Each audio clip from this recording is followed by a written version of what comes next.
So you've bought a property and you're wanting to rent it out, or you've decided property investment would be a good idea and you just need some more information. Today I'm going to talk to you a little bit about property compliance certificates here in Scotland. If you want to rent out a property here in Scotland, you need to have a range of safety certificates or compliance certificates. The first one is called an EPC, or an Energy Performance Certificate.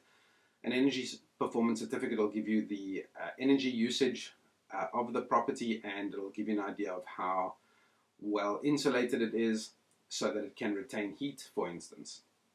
You may have bought a fridge or an oven in the past, and you get this little sticker on the appliance that gives you an energy rating. Essentially, an EPC gives the property an energy rating. So you need to have that in place, and an EPC is valid for approximately 10 years, depending on the age of the building. And if you've owned the property for less than 10 years, you would probably be able to find it in your home report, or it could possibly be downloaded from the Energy Performance Register. So that's the first thing you need. If you have gas in the property, you will need a gas safety certificate. A gas safety certificate needs to be done every year. And every year while there's a tenant in the property, you need to have a gas safety certificate in place. You need to have electrical compliance certificates. So there's two different electrical certificates. One is called an EICR, or an Electrical Installation Condition Report, which is normally valid for about 5 years, and that also depends on the age of the wiring or the age of the building. The second certificate you need to have is called a PAT test, or a periodic appliance test. And so this certificate, you need it if you've got items, appliances that plug into the wall.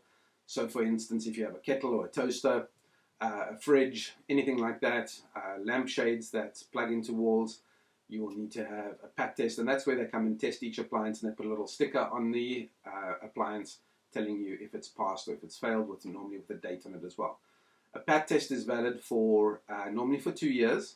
However, best practice is that you have a PAT test done every year. It's one of the things that your insurance company is going to ask you for if something goes wrong in the property and there's a fire. The next certificate you need to have is called a Legionnaires Risk Assessment. So we do a risk assessment on the water and the temperatures of the water in the property. And that is also valid for 2 years. But again, best practice is that that gets renewed every tenancy or every year. Those are the main things you need from a compliance perspective. To rent the property out, you also need to have landlord insurance, and you also need to have a landlord registration number. So a landlord registration number you get by applying to Landlord Registration Scotland, and they will give you a temporary number initially, and we can use that because it needs to go onto the adverts. So that we can still then at least rent the property out. However, after a few weeks, they'll give you an actual landlord registration number, and those kind of things needs to either go on ads or needs to be on the lease, but we can put application pending. Those are a few things that you need. Further than that, you also need to make sure that the property has sufficient smoke alarms in it. So you need a smoke alarm in your hallway, you need a smoke alarm in your living room, and a heat detector in your kitchen. If you have a couple of areas which are not bedrooms, which are areas where people are relaxing, it's a good idea to put smoke alarms into those areas as well. If you've got a double upper, you need one on the ground floor, you need one on the first floor as well. So that's the smoke alarms. And if you have gas in the property, you need to have a CO alarm near every gas burning appliance. But those are the main things you need to have. If you'd like some more information on this, please feel free to give me a shout. My name is Ashley from Pure Property Management. We're more than happy to have a chat with you about that.